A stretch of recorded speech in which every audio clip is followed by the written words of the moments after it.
everyone. So we're gonna get back to working on the race car today.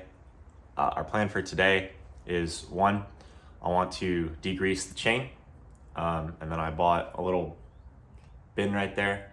We're gonna let it just soak in some of the oil that we have left over for the engine.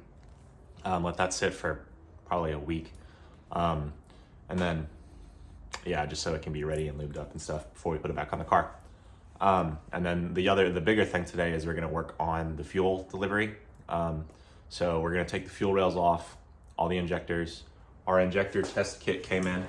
So I got this on Amazon. It was like, I don't remember, like 30, 40 bucks.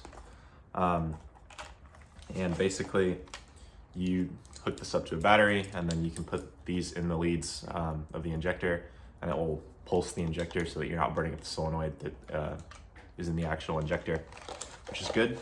It comes with these little adapter things.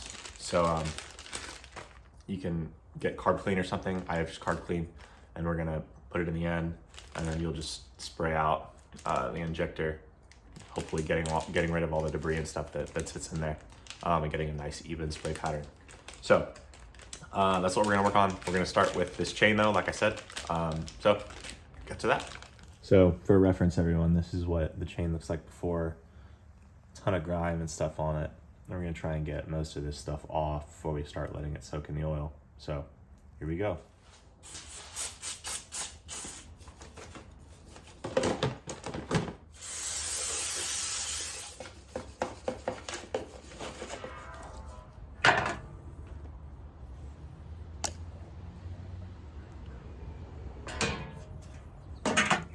Okay, so it's been 15 minutes. So you notice I'm doing a different method too, where I'm putting it directly in this container. I originally really wanted to stick only to the bag method, because to me it just seemed intuitively to make more sense that it would do a better job cleaning, but really, I don't think it's being that influenced by the actual plastic that's covering it. All right, next 15 minutes is up.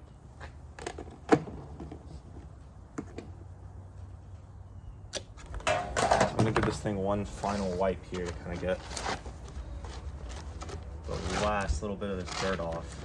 So this is what the chain looks like now.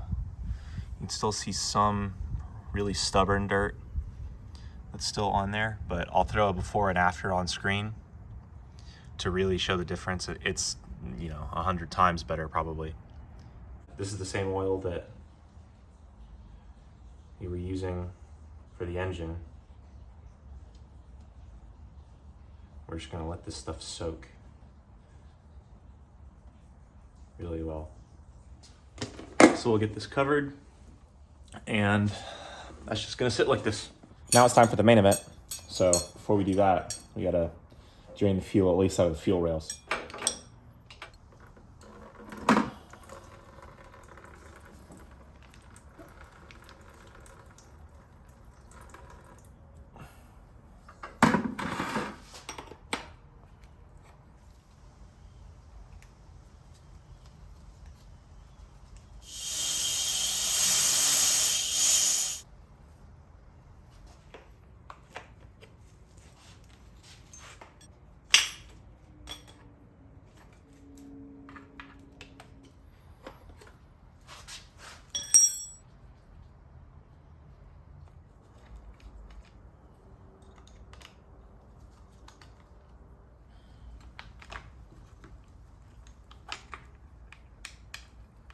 Keeping the bolts there for my own sanity.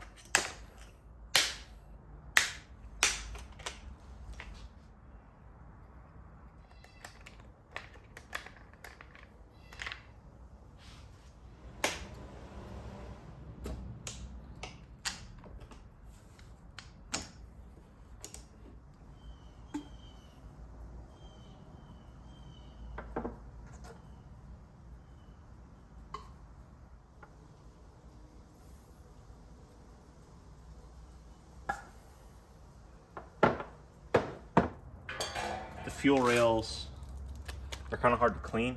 Well, they're really not possible to clean on the inside. So we're gonna just fill this bucket the same way we did earlier.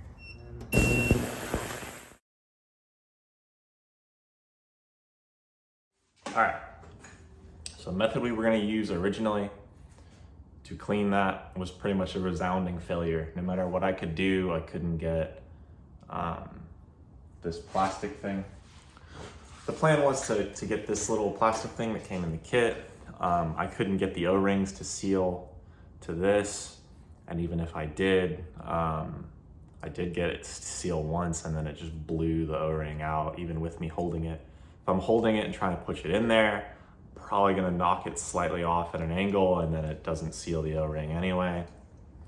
And then I couldn't get this other end to seal to the can of carb clean, so I kept getting just carb clean all over me, spraying everywhere. So categorically a failure. What we're gonna do instead is I went to AutoZone, and they sell half-inch. It's just heater hose line. It's just rubber line. It's used for a bunch of different things.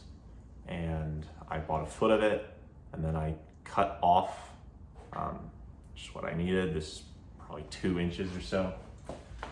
And lo and behold, this fits perfectly over the fuel injector.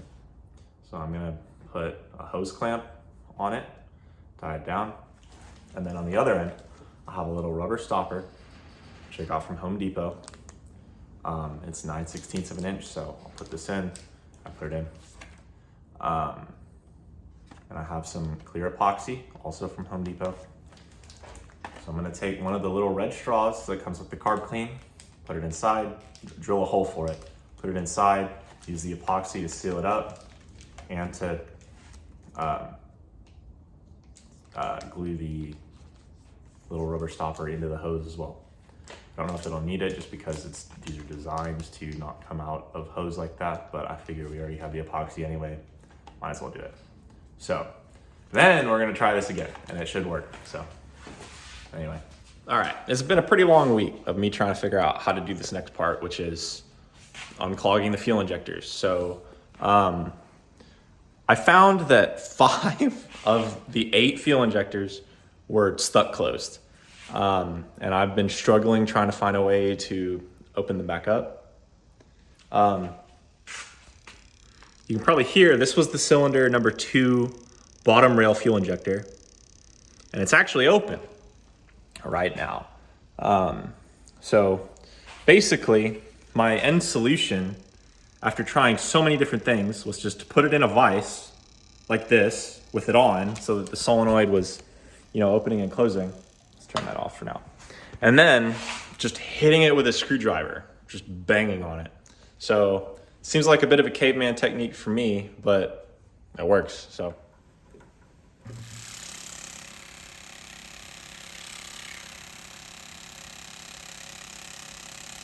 Okay, now we're gonna make sure that it isn't stuck open. Oh, it's magical.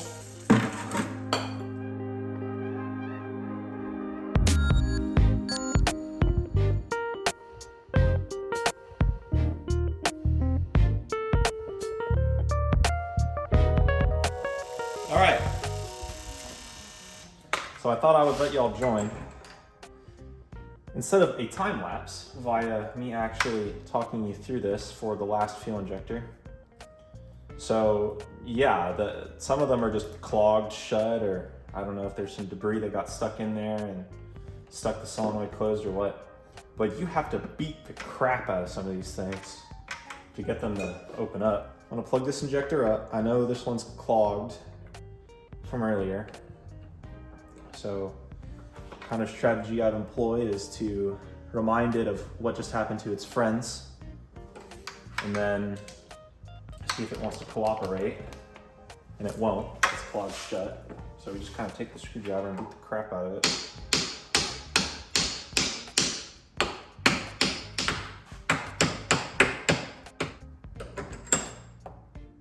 I can barely hear the solenoid trying in there.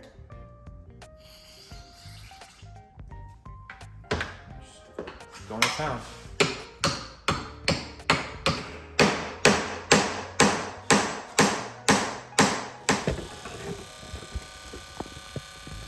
I wasn't recording because I had lost hope. So I sprayed a little bit of penetrating fluid in there like 2 or 3 minutes ago as like a last resort. So I need to get that stuff out of here.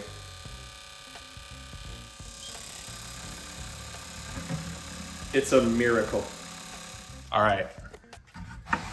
That is what was in my fuel injectors. So now all 8 of them are clean.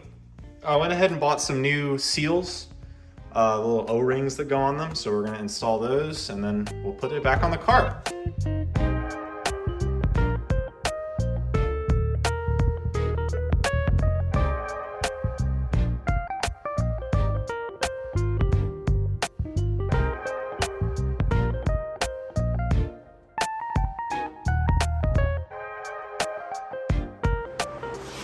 All right, gang. Injection's back on, fuel line's hooked up. All the fuel injectors have their pigtails back connected. This sensor down here, I don't know what it is. It might be a secondary cam sensor or something. This throttle body, all the coil packs, MAF. Everything's connected. I've reconnected the battery. Got a fan running so I don't gas myself out. Let's do this.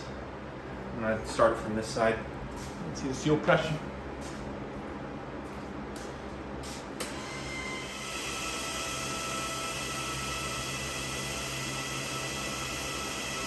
Okay, ignition on.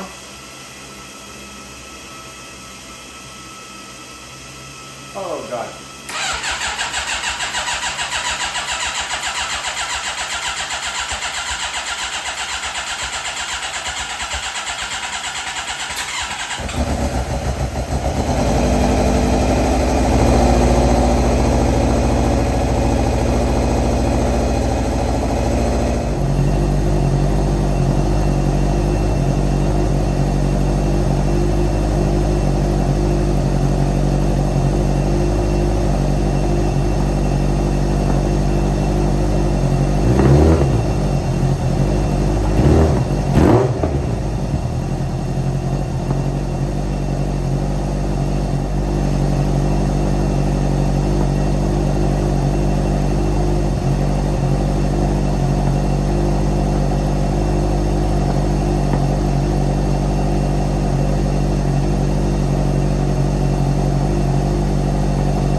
Well, it runs. I can definitely hear on throttle the harmonics in the engine are way different. So it's running on all 4 cylinders. I've checked. Cylinder 3 is running a little cold, and I'm not sure why. It could be running rich. I'm sure someone would know way better than me.